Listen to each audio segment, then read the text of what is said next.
The ring on Rosalie Bennett's finger felt heavier than it should have, the diamond catching the dim light of the subway car as it rattled through the tunnels beneath Manhattan. She twisted it absently, watching her reflection fragment across the darkened window while commuters pressed in around her, oblivious to the war raging in her chest. 3 months ago, when Marcus had proposed on that perfect autumn evening in Central Park, she'd said yes without hesitation. 2 months ago, she'd discovered the vampire court hidden beneath the city streets. And tonight, she'd learned that the man she'd promised to marry was a hunter sent to destroy the only person who'd ever made her feel truly alive. The train screeched to a halt at her stop, but Rosalie didn't move. Her hands trembled as she pulled the folded paper from her coat pocket, reading the damning words again, even though they had already burned themselves into her memory. A detailed map of the underground palace, guard rotations, weak points in the ancient stone, and at the bottom, in Marcus's neat handwriting, the vampire King Yorick Whitmore must be eliminated. Strike planned for the winter solstice. R suspects nothing. She'd found it that afternoon, tucked inside his gym bag when she'd gone looking for her borrowed headphones. At first, she'd thought it was some kind of joke, a prop from one of his theater friends. But then she'd seen the photographs clipped to the back surveillance shots of the ornate iron door she knew too well, the one hidden behind a false wall in the abandoned station at 96th Street. The door she'd passed through dozens of times in the last 8 weeks, her heart racing every time she descended those ancient stairs to find Yorick waiting for her in the shadows. The train doors slid open, and Rosalie forced herself to stand, to walk through the crowds and up the stairs into the cold December night. Snow had begun to fall, dusting the sidewalks with white that would turn to gray slush by morning. She walked without thinking, her feet carrying her toward the address she wasn't supposed to know, toward the danger she couldn't stay away from. She'd met Yorick on a Thursday night in October, though met wasn't quite the right word.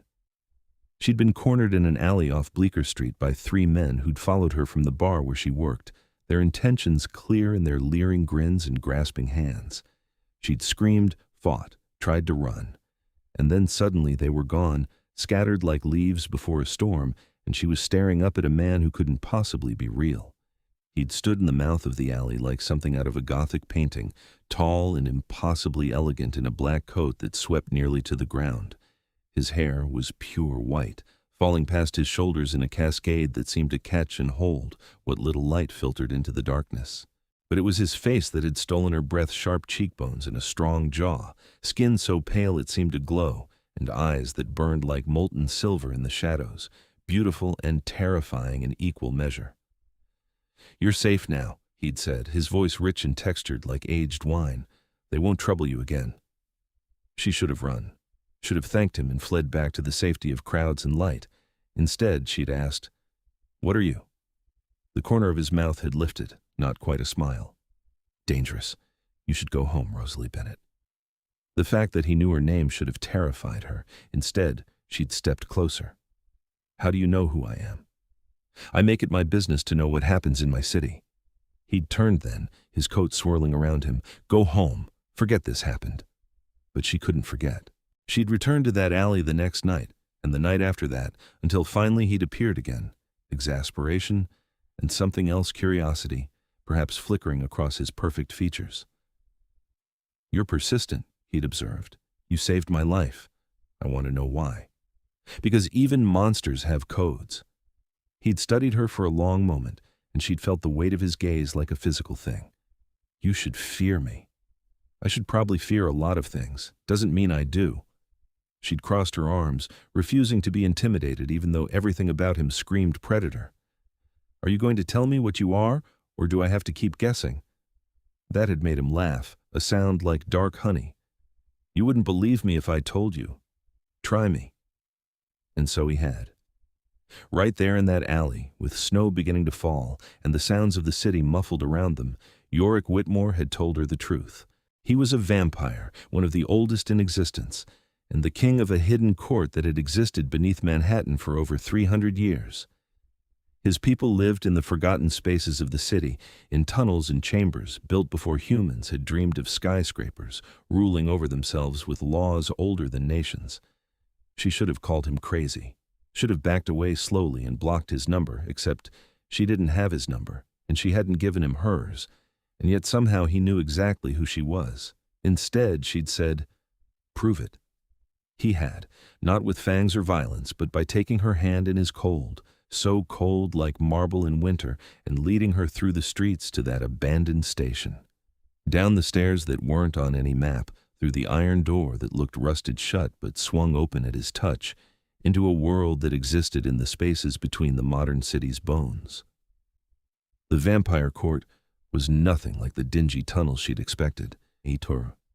Vast chambers stretched beneath the earth, their ceilings lost in shadow, lit by candles and old chandeliers that threw dancing light across stone walls hung with tapestries centuries old.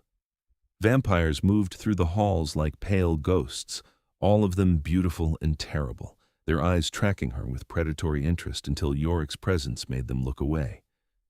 "This is impossible," she'd whispered. "And yet here you stand." He'd watched her carefully, as if waiting for her to scream or faint or flee. "You're handling this better than most mortals would. Most mortals don't work double shifts serving drunk tourists while studying art history and wondering how they'll pay rent.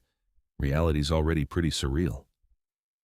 She'd turned in a slow circle, taking in the Gothic magnificence surrounding her. "How long has this been here?" "I established this court in 1702. The tunnels themselves are older. Some date back to the original Dutch settlement. We've simply expanded them over the centuries." Pride had colored his voice, subtle but unmistakable. "This is my domain, my responsibility. Every vampire in this city answers to me, follows my laws, exists by my will." The arrogance should have been off-putting. Instead, she'd found it oddly reassuring here was someone who knew exactly who and what he was, who commanded his world with absolute certainty, so different from the uncertainty that plagued her own life. That first visit had lasted hours. Yorick had walked her through halls lined with artwork that belonged in museums, past libraries stuffed with books bound in leather and written in languages she couldn't identify, into a throne room that took her breath away.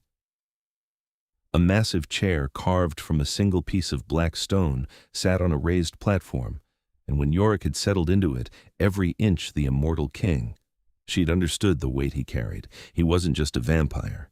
He was responsible for hundreds of lives, for maintaining the delicate balance between his world and hers.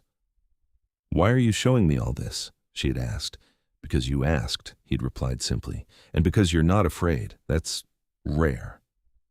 She'd returned the next night, and the next, each visit lasting longer than the last, their conversations ranging from the philosophical to the absurd. He told her about his mortal life in England, about dying and rising in 1542, about centuries of existence that had taken him across continents before he'd decided to build something permanent in the New World. She told him about growing up in foster care, about her dreams of becoming a curator, about the loneliness that came from never quite fitting anywhere. "You fit here," he'd said one night, the words simple but weighted with meaning. And maybe that's when she'd started to fall. Not in that dramatic thunderbolt moment, but slowly, like snow accumulating until suddenly the world was transformed. She'd fall for the way he listened when she talked about art, really listened, then brought her down to his private study to show her a Caravaggio he'd acquired in 1612. For the protective way he positioned himself between her and his subjects, making it clear without words that she was under his protection. For the vulnerability that sometimes flickered across his face when he thought she wasn't looking, as if 3 centuries of existence hadn't quite prepared him for whatever he felt when she was near. "This is dangerous," he'd warned her after a month of visits. They'd been in his study, a room lined with books and maps, and he'd been standing at the window that looked out over an underground garden lit by some trick of mirrors and artificial light. "My world and yours, they're not meant to mix. Since when do you care about what's meant to be?" She'd crossed to stand beside him, close enough to feel the cold radiating from his skin. "Since I started caring what happens to you." He'd turned then, and the intensity in his silver eyes had stolen her breath. "You've been coming here for weeks, Rosalie. Do you understand what that means? What my people think when their king grants a mortal such access?" "What do they think?" "That you're mine." The word had hung between them, heavy with implication. "And if you're mine, That makes you a target for anyone who wishes to strike at me. There are vampires who resent my rule, who believe we should prey on humans rather than coexist in secret. There are hunters in your world who would kill any vampire they could find, and any human who consorted with us. I'm not afraid. She'd reached out, hesitated, then laid her hand against his cheek. His skin was cold as marble, but he'd leaned into her touch like a man starving. Are you? Terrified, he'd admitted, and the honesty in his voice had broken something open in her chest. I'm 500 years old, Rosalie. I've fought wars, built empires, destroyed enemies without mercy. But you walk into my world with your brave smile and your questions and your absolute refusal to be intimidated, and I find myself afraid of what I feel. What do you feel? He'd caught her hand in his, pulled her closer until barely an inch separated them. Everything. I feel everything when you're near, and I haven't felt anything in so very long. She'd kissed him then, rising on her toes to close the distance between them. His lips had been cold, but his response had been anything but, one hand sliding into her hair while the other pulled her firmly against him. He'd kissed her like a man drowning, like she was air and light and everything he'd denied himself for centuries. When they had finally broken apart, both breathless she was breathless. He didn't strictly need to breathe. He'd rested his forehead against hers and whispered, "You've undone me, little mortal." "Good," she had replied, and felt him smile against her skin. That had been 6 weeks ago. 6 weeks of stolen nights, of learning to navigate his world while maintaining her own. 6 weeks of falling deeper in love with a vampire king who looked at her like she was precious beyond measure and kissed her like the world might end if he stopped. 6 weeks of feeling like she'd finally found where she belonged. And then she'd met Marcus. It had been at the coffee shop near her apartment, a chance encounter that hadn't felt like chance at all. He'd been charming, handsome in a clean cut, all-American way that was everything Yorick wasn't. Brown hair, warm smile, easy laugh, safe, normal. He'd asked her out and she'd said no, explained she was seeing someone. But Marcus had been persistent, friendly, gradually working his way into her life as a friend, a coffee buddy, someone who texted to check in. Yorick hadn't liked it. "There's something about him I don't trust," he'd said, his eyes flashing with that possessive protectiveness she'd come to recognize. "The way he looks at you, it's calculated. You're being paranoid. Not everyone who talks to me is a threat." She'd been sitting in his lap on his throne, a liberty she'd earned through sheer persistence and his inability to deny her anything. He's just a guy. Just a guy who appeared in your life convenient timing and won't take no for an answer. Yorick's arms had tightened around her waist. "I've lived long enough to recognize a hunter when I see one." "A hunter?" "Yorick, he works in marketing. The most dangerous thing he deals with is PowerPoint presentations." But Yorick's instincts had been right. 3 weeks after that conversation, Marcus had proposed. They'd been having coffee, discussing a gallery opening she wanted to attend, when he'd suddenly produced a ring and dropped to one knee right there in the coffee shop. She'd been so shocked, so caught off guard by the public spectacle and the expectant faces of everyone watching, that she'd said yes before her brain could catch up with her mouth. The look on Yorick's face when she'd told him would haunt her forever. He'd gone completely still, every muscle locked, his expression closing off until he looked like the immortal predator he was rather than the man who held her through the night and recited poetry against her skin. "You said yes," he'd repeated, his voice flat. I panicked. Everyone was watching and I froze. "Yorick, it doesn't mean anything. I'll tell him no. I'll explain." "Will you?" He'd risen from his chair, putting distance between them for the first time in weeks. "Or will you realize that he can offer you things I never can? A normal life, children, growing old together, sunlight. I don't want those things. I want you. For now." The bitterness in his voice had cut like a blade. "But you're mortal, Rosalie. Young. You have your whole life ahead of you, and I have eternity. An eternity of darkness and blood and danger. How can I ask you to choose that?" They'd fought for hours that night, their raised voices echoing through the stone halls until she'd left in tears, the ring still on her finger, because she'd been too overwhelmed to deal with returning it. She'd meant to end things with Marcus immediately, to explain it was all a mistake. But then Yorick had stopped answering her calls, had refused to see her when she came to the iron door, sending one of his lieutenants to turn her away with a cold message. The king believes it's better this way. So she'd been angry, hurt, and when Marcus had shown up at her apartment with flowers and that earnest smile, she'd let herself be convinced that maybe Yorick was right. Maybe she should try for normal. Maybe she could learn to love this safe, warm, uncomplicated man. Except it had all been a lie. Marcus wasn't safe or normal or any of the things he'd pretended to be. He was a hunter, part of some organization that had been tracking Yorick for months, using her to gather intelligence.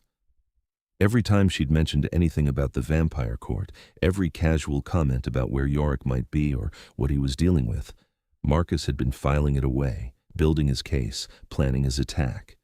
And she'd led him right to the one person she loved more than anything. Rosalie found herself standing outside the iron door without remembering the walk from the subway.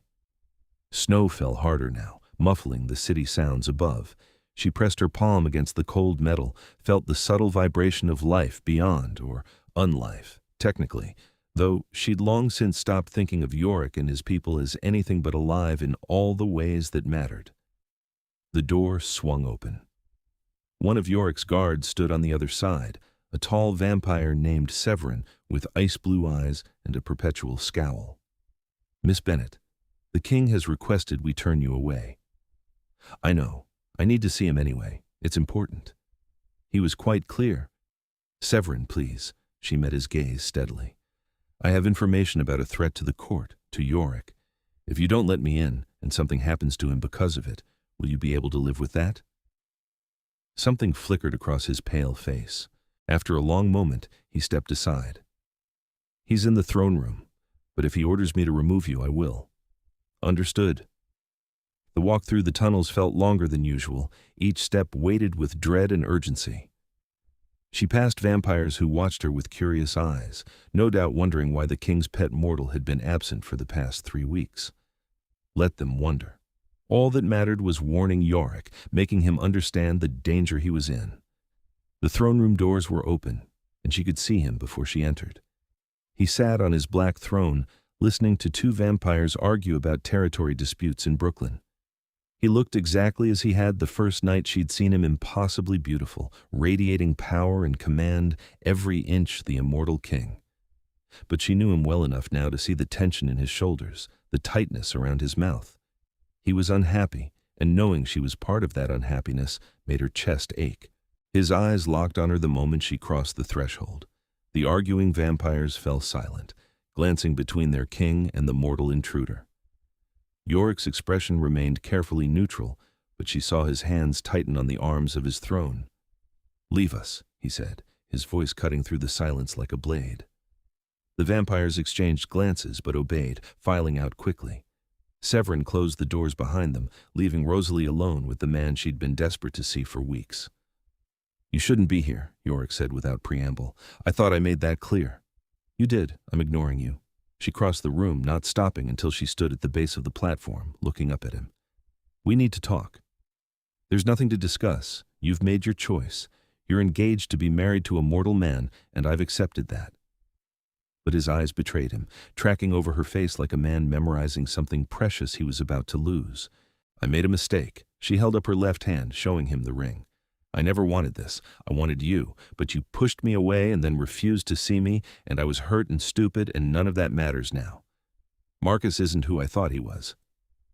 That got his attention. He leaned forward slightly, silver eyes sharpening. "Explain." She pulled the paper from her pocket, climbed the stairs to his throne, and handed it to him. Watched his face as he unfolded it, saw the way his expression shifted from confusion to cold fury as he took in the map, the notes, the photographs. "Where did you get this?" His voice was soft, dangerous. "From Marcus's bag. This afternoon." Her words tumbled out in a rush. "I had no idea, Yorick. I swear I had no idea what he was. Every time I talked about you, about this place, God, I was so stupid. I thought I was just telling my fiancé about my life. I didn't realize I was feeding intelligence to someone planning to kill you." Yorick stood slowly, the paper crumpling in his fist. The winter solstice, that's 3 days from now. I know, I came as soon as I found out. She grabbed his arm, felt the cold solidity of him beneath her fingers. Yorick, I'm so sorry. This is my fault. I brought a threat right to your door. No. He turned to face her fully, one hand coming up to cup her cheek with surprising gentleness, despite the rage she could feel vibrating through him. You didn't know. And you came to warn me as soon as you discovered the truth. That's not betrayal. Rosalie, that's loyalty. I should have listened to you. You said he was dangerous and I brushed it off. I was so convinced I knew better. Tears pricked her eyes and she blinked them back furiously. If anything happens to you because of me, nothing will happen to me. The certainty in his voice was absolute. Because I have 3 days to prepare for an attack I now know is coming. That's an advantage most kings would kill for. His thumb brushed across her cheekbone, wiping away a tear that had escaped. You may have just saved my life, little mortal. I should have saved it weeks ago. I should have ended things with Marcus immediately, told him I was with you and that was never going to change. She turned her face into his palm, feeling the familiar cold of his skin. I missed you so much. These past 3 weeks have been torture. I thought I was doing the right thing, he admitted quietly, letting you go, giving you the chance at a normal life. But every night you didn't come, every sunrise that passed, knowing I wouldn't see you, it was agony, Rosalie. I've existed for 5 centuries and I've never felt pain like that. Then don't let me go again. She stepped closer until they were nearly touching. I choose this. I choose you and your world, and whatever that means. I don't care about normal. I care about you. His control broke.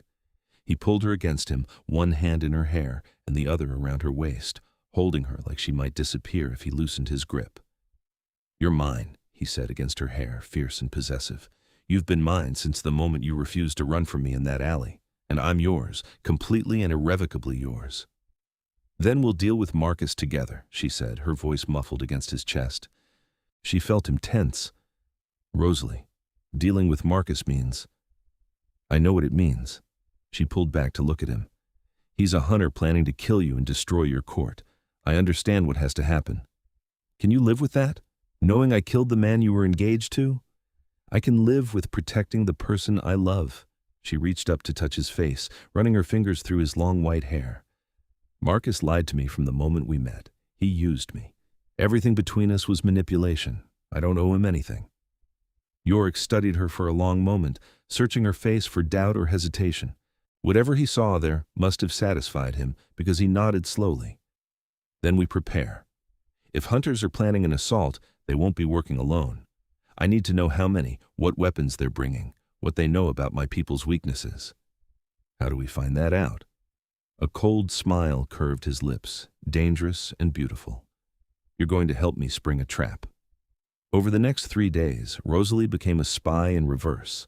She went home to the apartment she technically shared with Marcus, though he was rarely there, she now realized, always making excuses about work trips and late meetings, and played the role of oblivious fiancé.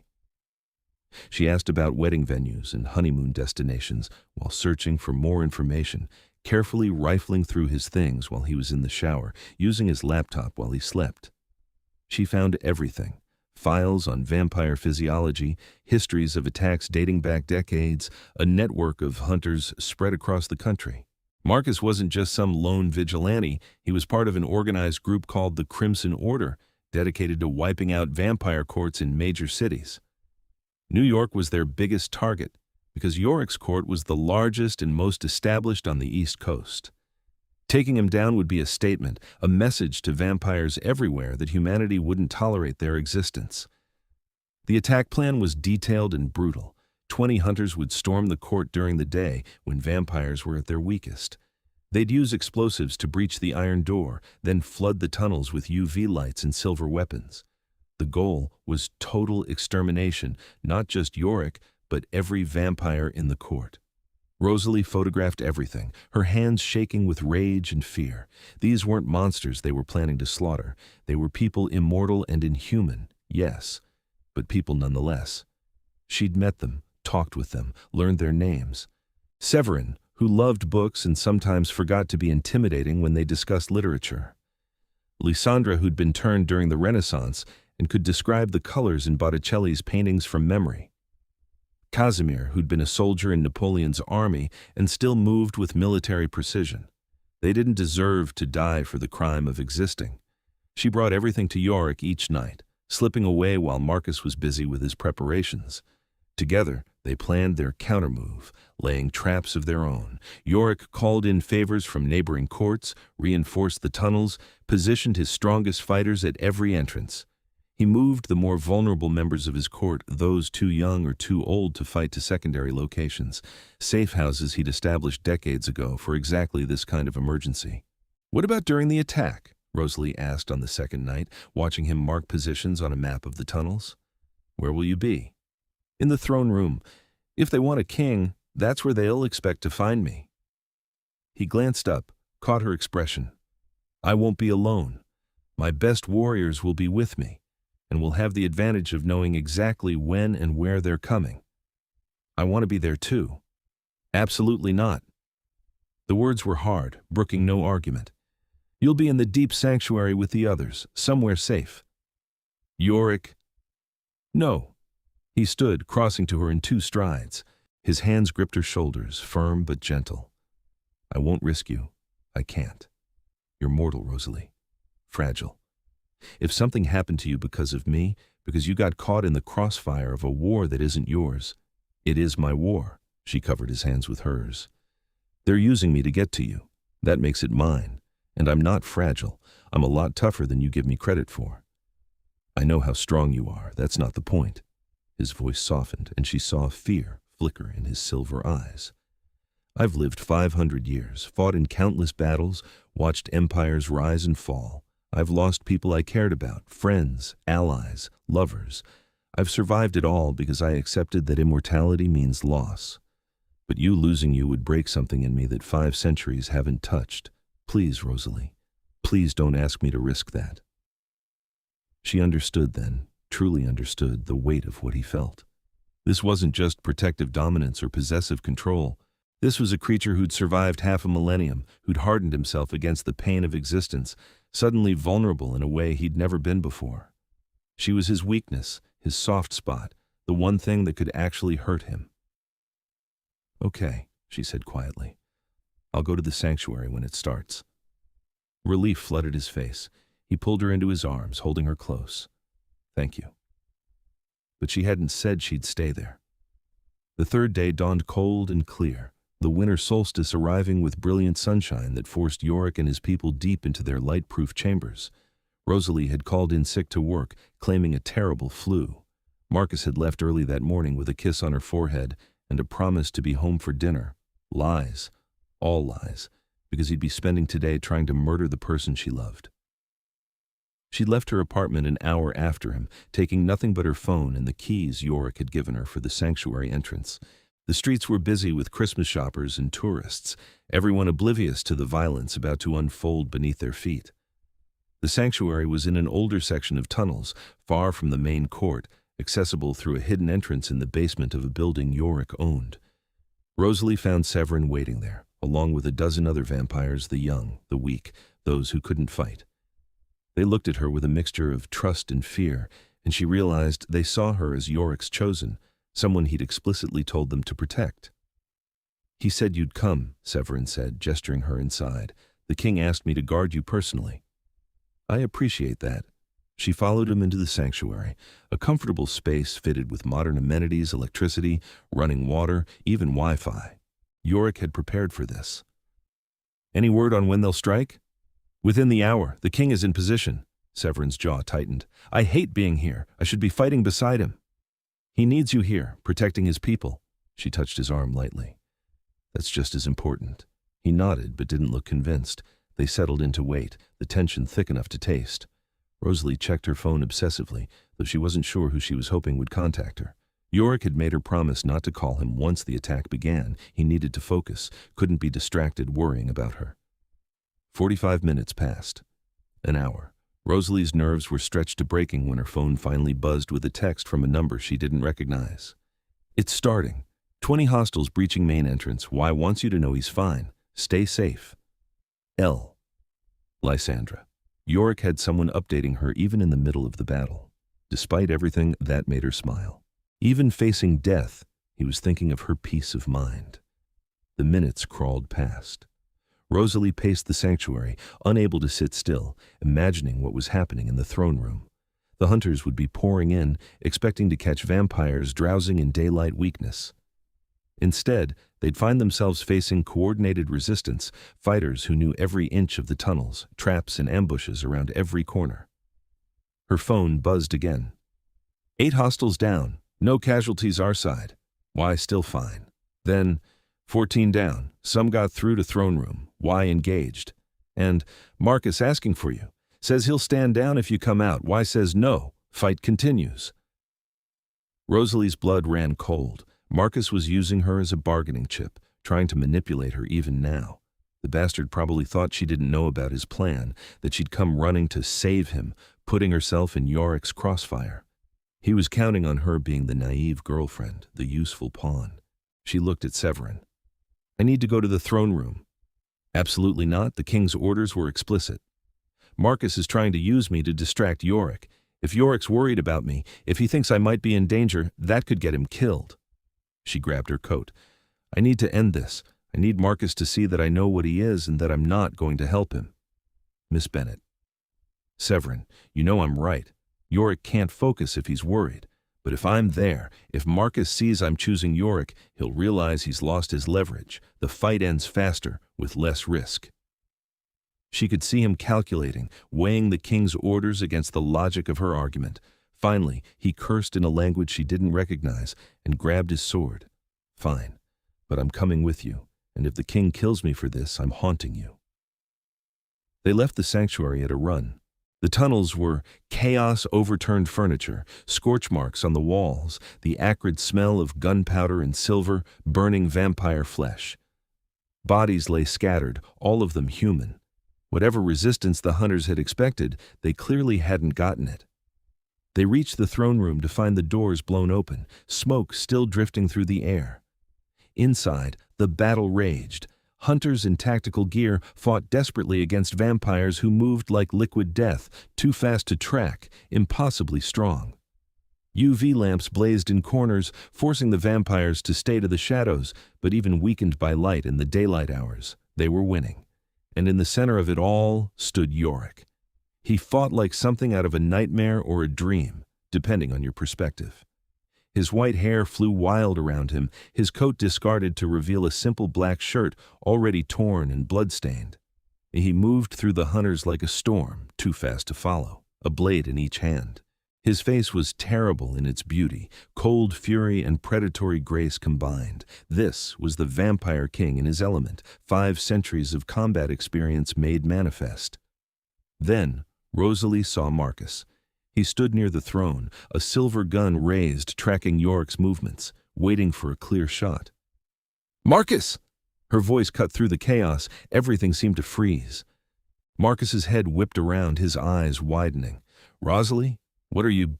You need to get out of here. That thing, that monster. His name is Yorick. She stepped fully into the room, very aware of every vampire and hunter watching her now. And you used me to try to kill him. Marcus's expression shifted, calculation replacing surprise. He's controlling you. I know about vampires, babe. They can manipulate people, make them think, I'm not being controlled. I'm in love with him.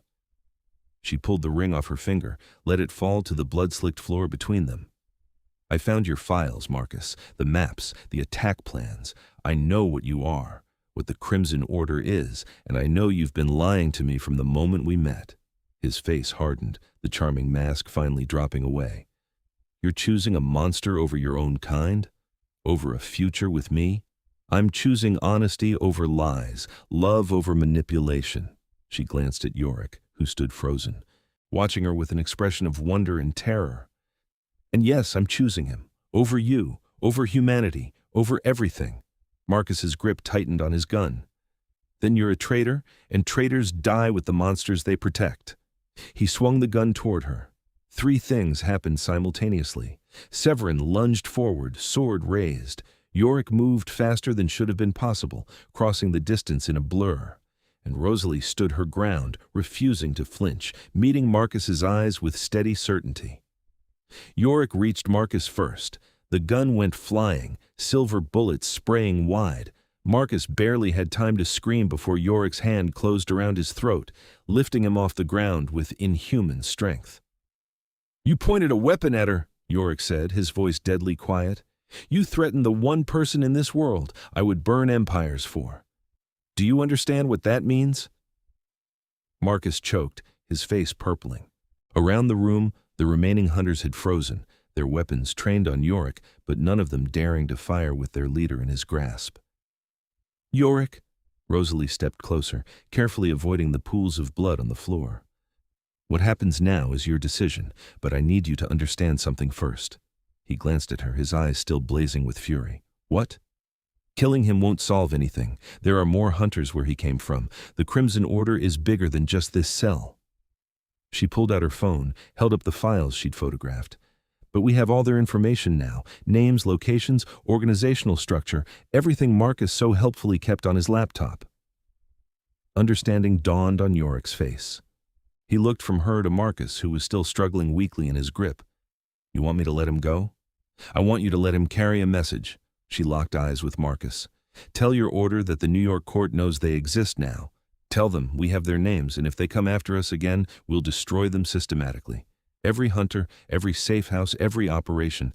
Tell them the price of war with Yorick Whitmore is annihilation. But if they leave us alone, we'll leave them alone. The choice is theirs."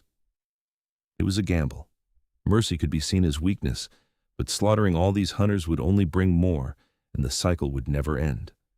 Better to show strength through restraint, to make it clear that peace was preferable to the alternative. Yorick studied her for a long moment, then slowly lowered Marcus to the ground. The hunter collapsed, gasping for air, his hands at his bruised throat. "You have my lady to thank for your life," Yorick said coldly. "Deliver her message, and if I ever see you near her again, mercy won't be an option." He gestured to his people. "Let them go. All of them." The vampires looked shocked, but obeyed. The hunters gathered their wounded, those who could still walk, and retreated quickly, supporting each other as they fled back through the tunnels. Marcus was the last to leave, and he paused at the doorway to look back at Rosalie. "I could have made you happy," he said, and for the first time, she thought she heard genuine emotion in his voice. "No," she replied gently. "You could have made me safe. That's not the same thing." Then he was gone, and she was left standing in a throne room full of vampires, facing a king who looked at her like she'd just performed a miracle. "That was either brilliant or insane," Yorick said. "Probably both." Now that the adrenaline was fading, she felt shaky. "Did I overstep? This is your court, your decision. I shouldn't have." He crossed to her in 3 strides and kissed her, hard and desperate and completely inappropriate, given that they had an audience of at least 30 vampires. She didn't care. She kissed him back just as fiercely, her hands fisting in his torn shirt, tasting blood on his lips and not caring about that either. When they finally broke apart, Yorick rested his forehead against hers. "You overstepped magnificently. You walked into an active battle to save me from distraction, stared down the man who tried to kill us both, and brokered a peace through blackmail and threats. You were perfect." "I learned from the best." She touched his face, checking for injuries. "Are you hurt?" "Nothing that won't heal." He caught her hand, pressed a kiss to her palm. "You were supposed to stay in the sanctuary." "I know. I'm terrible at following orders." "Yes, you are." He pulled her close, seemed to become aware of their audience for the first time. Every vampire in the room was staring at them with expressions ranging from shock to amusement. "What?" Lysandra, a tall vampire with hair like spun silver, grinned. "Nothing, my king. It's just nice to see you happy." Severin cleared his throat. "If anyone asks, she convinced me to bring her through force of logic. Please don't kill me." Yorick's lips twitched. "Your loyalty to her is noted and appreciated. No one dies today at least, no one on our side." He looked around at his people, at the wreckage of his throne room, at the proof of battle survived. "We'll need to clean this up, repair the doors, assess the damage, and send word to our allied courts that the hunter threat has been neutralized for now." "For now?" Rosalie asked. Peace is always temporary, but perhaps this one will last long enough for us to enjoy it. He tucked a strand of hair behind her ear. You should rest. You've had an eventful day. So have you. Yes, but I'm immortal and incredibly resilient. You're mortal and operating on what I assume is no sleep and too much coffee. She couldn't argue with that. Now that the crisis had passed, exhaustion was hitting her like a physical weight. Will you come with me? Always. He turned to address his people. Lysandra, you're in charge of cleanup and repairs. Severin, coordinate with our allies. Everyone else, tend to your injuries and get some rest. We'll convene in 3 hours to discuss long-term security measures. They left the throne room together, Yorick keeping her close with a hand at the small of her back. Vampires moved aside to let them pass, and Rosalie noticed the way they looked at her now, not as a curiosity or the king's pet mortal, but as someone who'd proven herself, someone who'd stood with them in battle. Yorick led her to his private chambers, rooms she'd visited many times but never slept in. He drew her a bath in the massive clawfoot tub, washing blood from her hair with careful hands while she leaned against him, too tired to do more than exist. I meant what I said, she murmured, about choosing you, over everything. I know, he kissed her temple. And I'll spend however long you give me proving the choice wasn't a mistake. However long I give you. She turned to face him, suddenly wide awake despite her exhaustion. Yorick, I'm mortal. I have maybe 60 years if I'm lucky. That's nothing to you. A blink. How can this possibly work long term? He was quiet for a long moment, his hands stilling in her hair. I've been thinking about that. There are options. Not turning I won't make you into what I am unless you choose it freely, and I don't believe you're ready for that choice yet. But there are other ways. Binding rituals. Blood magic that could extend your life without changing your nature. I have books, resources. We could research together, find something that would give us more time. How much more time? Decades, maybe centuries, if we find the right ritual. He cupped her face in his hands. I'm not ready to lose you, Rosalie. Not in 60 years, not in 600. Whatever it takes to keep you with me, we'll find it, if that's what you want. Of course it's what I want. She kissed him softly. I love you. I want all the time with you I can get. Then we'll have it. I promise you that. His arms came around her, holding her like she was precious beyond measure. My queen, if you'll have the title. I'm not a vampire. Can I even be a queen? You just helped save my court from annihilation. You brokered a peace with hunters that might actually hold.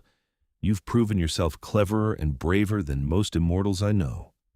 He smiled against her hair. If anyone questions your right to stand beside me, they'll answer to me, and I'm very protective of what's mine. She felt him smile. I've noticed.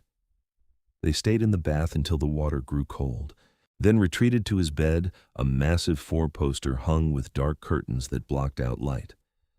Rosalie fell asleep wrapped in his arms, feeling safer than she ever had in her life, despite the fact that she was underground, surrounded by vampires, having just survived a battle. She woke to candlelight and the feel of lips on her shoulder. Yorick was propped up beside her, his silver eyes warm as he watched her stretch and yawn. What time is it? She asked. Just past midnight. You slept for 6 hours. Why didn't you wake me? Don't you have king things to do? I did them. My people are remarkably competent when properly motivated. He traced patterns on her bare arm. Besides, watching you sleep is a much better use of my time. That's creepy when you say it out loud. Is it? I'll have to work on my romantic declarations. She laughed, turning to face him fully. In the candlelight, he looked softer somehow, less like the deadly predator, and more like the man who recited poetry and showed her stolen artwork and admitted he was afraid of what he felt. I need to go back to my apartment eventually, she said. Get my things, officially end my lease. Probably quit my job. I don't think I can keep serving tourists coffee when I'm secretly the vampire queen. Take your time. There's no rush. His fingers trailed up her arm, across her shoulder, coming to rest over her heart. Though I admit I'll sleep better metaphorically speaking once you're living here permanently. You don't sleep? Not like you do. We rest, go dormant during daylight hours, but it's not the same, especially when I spend those hours worrying about whether you're safe. I'm safe. You've made sure of that. I'll always make sure of that. He leaned down to kiss her, slow and deep. You're mine to protect, my queen, my love, my everything. Yours, she agreed against his lips, always yours. The weeks that followed fell into a new rhythm. Rosalie moved into the vampire court gradually, bringing boxes of belongings down through the iron door and unpacking them in Yorick's chambers, their chambers now. She quit her job at the bar, claiming a better opportunity had come up. Her manager had been disappointed but understanding, and Rosalie had felt a pang of guilt at the lie. But what could she say? Sorry, I'm moving in with my vampire king boyfriend and won't have time for the mortal world anymore. She didn't abandon the surface entirely, though. She still attended classes. Yorick insisted on it, wouldn't let her give up her dreams of art history for him, and saw her few friends, careful to maintain the fiction that she was living with a wealthy boyfriend who kept odd hours. It wasn't even really a lie. The hunter piece held. Marcus's message must have gotten through, because the Crimson Order made no further moves against the New York court. Rosalie sometimes wondered what he'd told them, how he'd explained the failure of his mission. She didn't feel guilty about it. He'd made his choices, used her deliberately. Whatever consequences came from that were his to bear. Yorick, meanwhile, threw himself into making her transition into his world as smooth as possible. He introduced her to vampire customs and politics, taught her the history of his court, made sure his people understood that she was to be treated with the same respect they'd give him. Most of them adapted quickly. A few grumbled about tradition and the proper order of things, but one icy look from their king silenced any open dissent. They'll come around, Lysandra assured her after a court gathering where several older vampires had been noticeably cool. You're young and mortal, and you've captured the king's heart. That's threatening to some of them. But you've proven yourself. They saw you stand with us against the hunters. That means something. I hope so. I don't want to cause problems for Yorick. You're not causing problems. You're causing change, which is different. This court has been static for too long. Yorick needed someone to shake things up.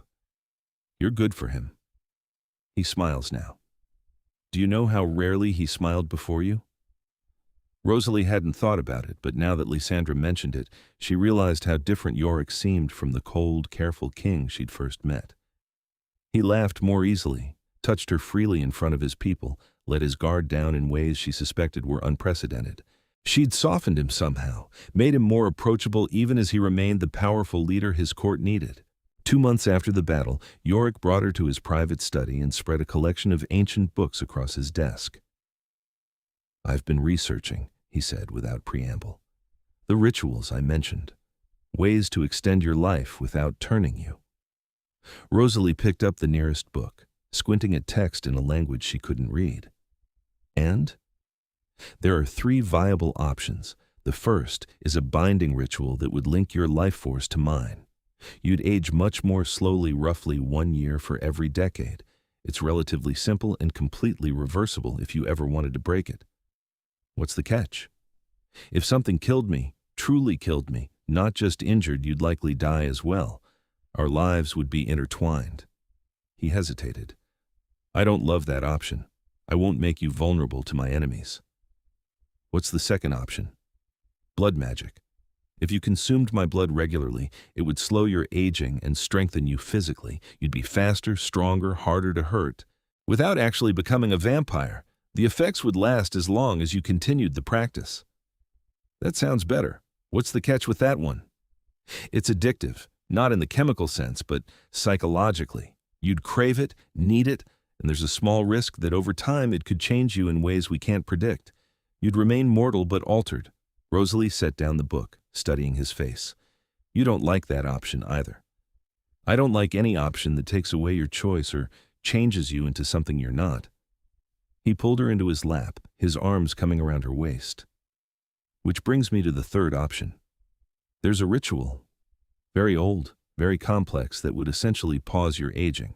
You'd remain exactly as you are now, mortal, human, unchanged, but time would stop affecting you. You could live for centuries, millennia even, without becoming a vampire. That sounds perfect. What's the catch? It requires a massive amount of power to cast.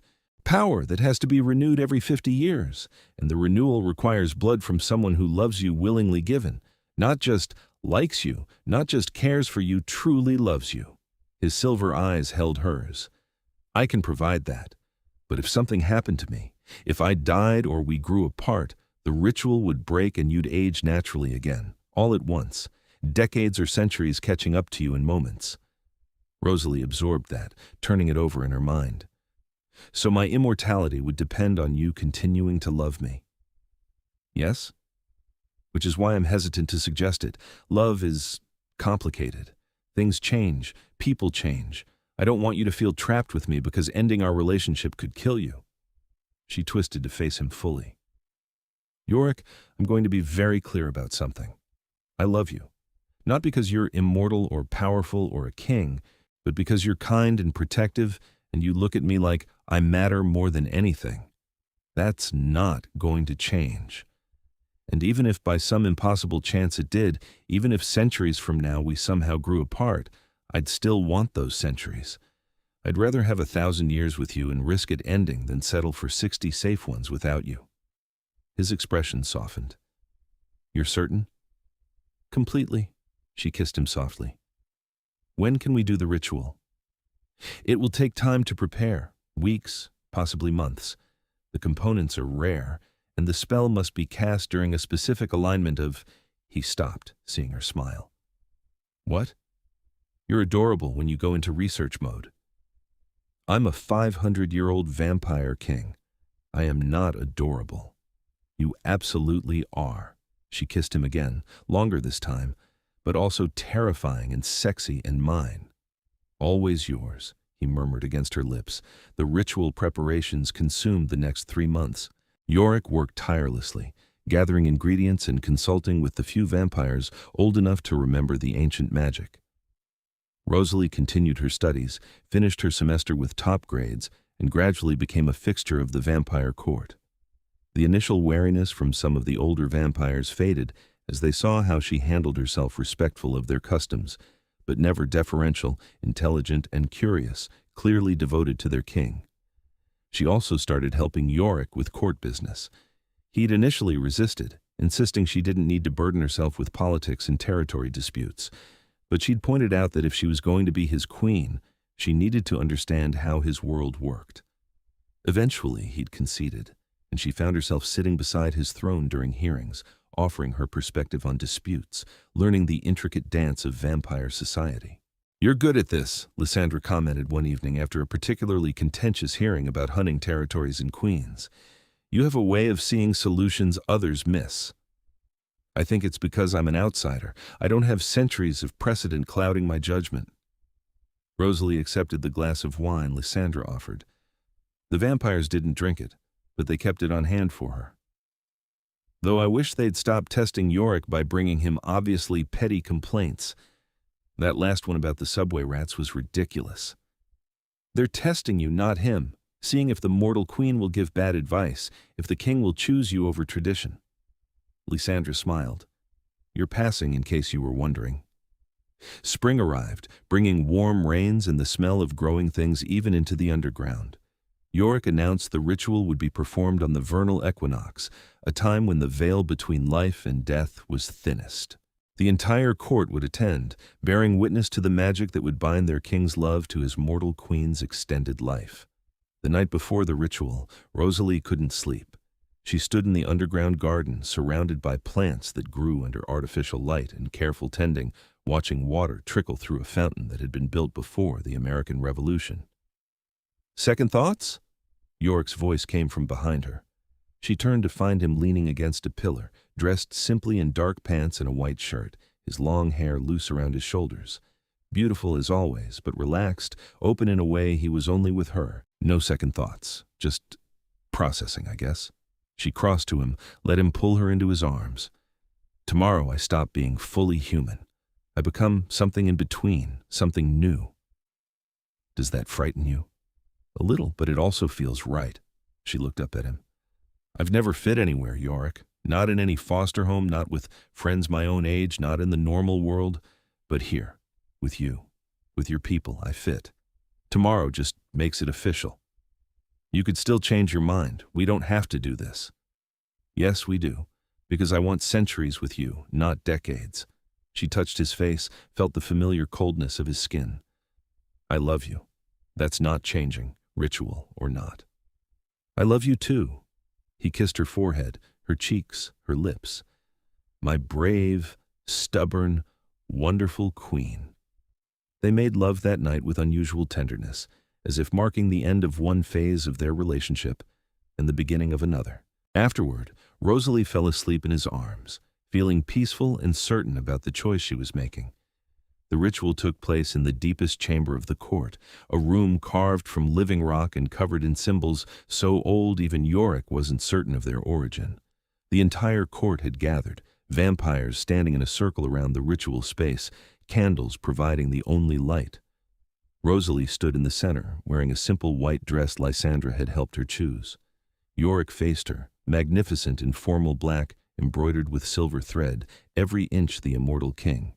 Between them, a shallow bowl rested on a pedestal, and beside it, the ancient knife that would draw the blood necessary for the spell. "Are you ready?" Yorick asked softly. "I'm ready." He picked up the knife, sliced across his palm without hesitation.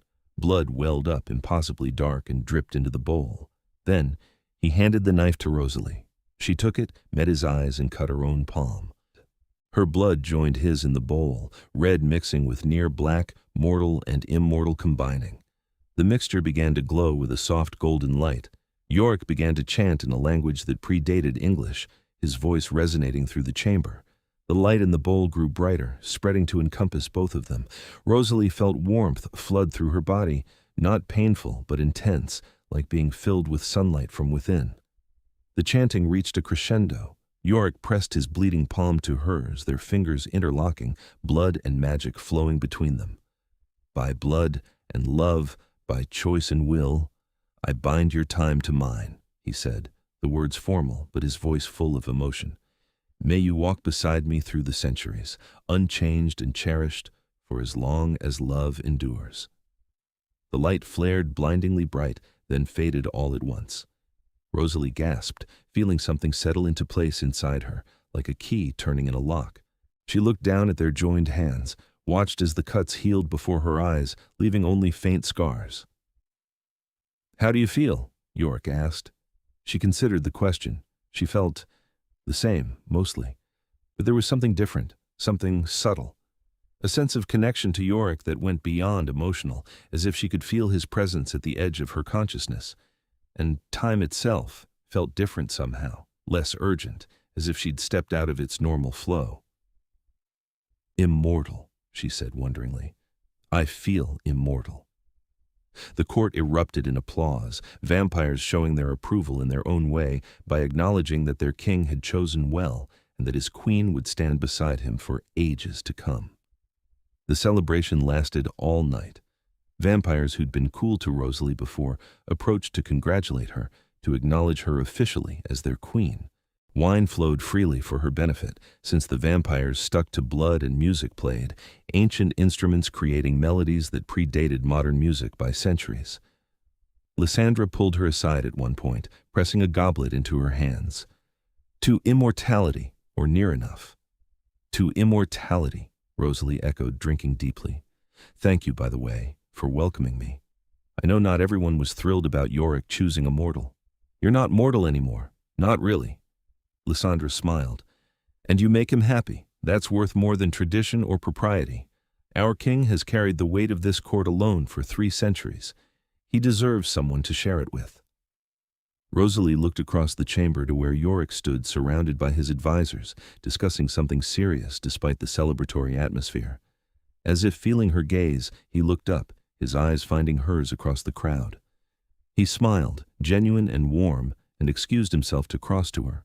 "Having fun?" he asked, sliding an arm around her waist. "Surprisingly, yes. Your people throw a good party." She leaned into him. "Though I could do without the blood wine someone tried to offer me. That's a bridge too far." He laughed. "Fair enough. I did warn Casimir you wouldn't appreciate that particular beverage." "How long do these celebrations usually last?" "Dawn, typically." "Why? Eager to escape?" "Eager to be alone with you." She turned in his arms, not caring that they had an audience. To start our first night of the rest of eternity. Heat flared in his silver eyes. Say the word and we'll leave. The word. They slipped away, leaving the celebration behind, retreating to their chambers. Yorick locked the door behind them, then turned to face her with an intensity that made her breath catch. You're mine now, he said, backing her toward the bed. Not just in love, but in magic. In blood. In time itself. I've been yours since that first night in the alley, she replied. This just makes it official. He kissed her like a man starving, like the past months of preparation and waiting had been torture. They fell into bed together, and Rosalie discovered that the ritual had changed her in at least one way. She was stronger, faster, her senses sharper. She could match Yorick's intensity now, could handle his inhuman strength without fear of breaking. You're perfect, he murmured against her skin between kisses. My queen, my love, my eternity. Yours, she agreed breathlessly. Always yours. They made love until dawn, until Yorick had to retreat from even the possibility of sunlight, and Rosalie curled against him in the darkness of their curtained bed, sated and happy. What happens now? She asked sleepily. Now we live. We rule this court together. We face whatever challenges come. We have centuries to figure it out. His arms tightened around her. Are you happy? Deliriously, she kissed his shoulder. I love you. I love you too. For now and for always. Rosalie drifted off to sleep, her last thought that she'd started this journey as a lonely art student working double shifts and trying to find her place in the world. And she'd ended it as a vampire queen, immortal and beloved, having found not just a place, but a home. The months that followed were busy but joyful. Rosalie continued her studies, graduating with honors and immediately being offered a position at a private museum, one owned by vampires, as it turned out, which explained why they were so enthusiastic about her unusual schedule requirements. She curated exhibits by night, handling artifacts that most humans would never see, working with pieces that predated recorded history. Yorick ran his court with his usual efficiency, but with Rosalie beside him, it felt less like a burden and more like a partnership. They handled disputes together, made decisions jointly, became known among vampire society as a united force. Word spread to other courts about the vampire king who'd bound his life to a mortal, and some praised it as romantic while others called it foolish. Yorick didn't care either way. Let them talk, he said when a particularly scathing letter arrived from a rival court. Their opinions mean nothing. You're my queen, and anyone who has a problem with that can take it up with me directly. Such a diplomat, Rosalie teased. I've been a diplomat for 3 centuries. I'm tired of it. Now I'd rather just be honest. He pulled her into his lap. They were in the throne room, and several vampires averted their eyes politely. I love you. You make me happy. The rest is politics. The Hunter peace held, though they received occasional reports of Crimson Order activity in other cities. Rosalie sometimes felt guilty about that by making peace for New York. Had they just redirected the threat to other courts? But Yorick assured her that vampire politics were complicated, and other kings were capable of defending their own territory. You saved our people, he reminded her. That's what matters. On the first anniversary of the ritual, Yorick surprised her with a gift, a key to a brownstone in Brooklyn, completely renovated, with blackout curtains and reinforced security. What's this? She asked, turning the key over in her hands. A compromise. I know you love the court, but I also know you miss sunlight and fresh air and having space that's just ours. He looked almost nervous, which was adorable on a 500-year-old vampire king. It's close enough to the tunnels that I can reach it quickly underground, but it's yours. Ours. A place where we can be just Yorick and Rosalie, not the king and queen. She kissed him fiercely. It's perfect. You're perfect. They spent weekends at the brownstone, creating a little bubble of normalcy in their supernatural lives. Rosalie planted a garden that Yorick could enjoy at night, and he filled the house with books and art. They cooked together, or rather, she cooked, while he watched and offered commentary and talked about everything and nothing. Do you ever regret it? Yorick asked one night. They were on the rooftop, looking out over the Brooklyn skyline. The city spread before them like a carpet of light. Giving up a normal life for this? Never, not once. She laced her fingers through his. Normal is overrated. This us, your world, our life together, this is extraordinary. Why would I regret extraordinary? Because it's dangerous. Because you can't ever fully go back. Because... She silenced him with a kiss. Stop trying to give me reasons to leave you. It's not going to work. You're stuck with me for the next few centuries at minimum. Just a few centuries. He pulled her closer, nuzzling her neck. I was hoping for longer. Fine. Millennia. Multiple millennia. However long we can manage. She turned in his arms to face him. I meant what I said the night of the ritual. I'd rather have any amount of time with you than a full mortal life without you. That hasn't changed. Good. His silver eyes glowed in the darkness. Because I'm not letting you go, ever. You're mine, Rosalie Bennett, now and forever. Forever, she agreed, and kissed him as the city glittered around them and eternity stretched ahead. Years passed. Decades. The world changed around them, but they remained constant, adapting to new technology and social mores while maintaining the core of who they were. Rosalie became a renowned expert in ancient art, though she was careful to age her appearance slightly every few years to avoid suspicion.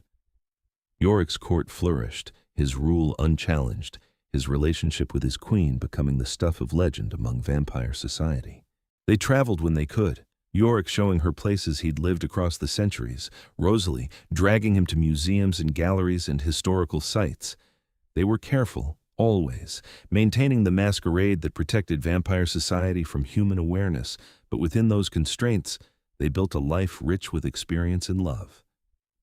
Did you ever imagine this? Rosalie asked one night, 50 years after the ritual. They were in Paris, standing on a bridge over the Seine, the city of lights living up to its name around them. That you'd end up with a former barista from New York as your queen? I stopped imagining anything about my future centuries ago, Yorick admitted. I existed, I ruled, I survived, but imagining happiness, imagining love that felt dangerous, like tempting fate. He pulled her close, resting his chin on top of her head. You changed that. You made me believe in possibilities again. Good, because you deserve to be happy, we both do. She turned to look up at him. Thank you, by the way. For what? For saving me that night in the alley, for showing me your world, for loving me even when it was complicated and scary. She smiled. For giving me forever. You gave me forever first, he replied, and kissed her as Paris sparkled around them and time stretched endlessly ahead, full of promise and love and all the adventures yet to come.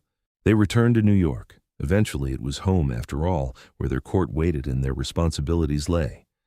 But they took part of Paris with them, little touches that reminded them of their trip. A painting for the brownstone, a book of poetry Yorick had found in a centuries-old shop, memories woven into the tapestry of their shared life. And through it all, the love that had started in an alley off Bleecker Street only grew stronger. They had their arguments. Certainly no relationship spanning decades could be perfect. But they talked through their differences, compromised when necessary, and always came back to the fundamental truth. They belonged together. I love you, Rosalie said one night, for the 1,000th time or the 1,000,000th, the words never losing their meaning. I love you too, Yorick replied, as he always did, his silver eyes warm with the emotion that had transformed him from a cold, careful king into someone capable of breathtaking tenderness. My queen, my love, my everything. And in the underground palace beneath Manhattan, in the brownstone in Brooklyn, in all the places they'd been and all the places they'd go, their love story continued, epic and intimate, supernatural and deeply human, a romance that would last not just a lifetime, but an eternity. The vampire king and his mortal queen, together against the world, bound by magic and choice and the kind of love that transcends time itself, perfect, eternal, theirs.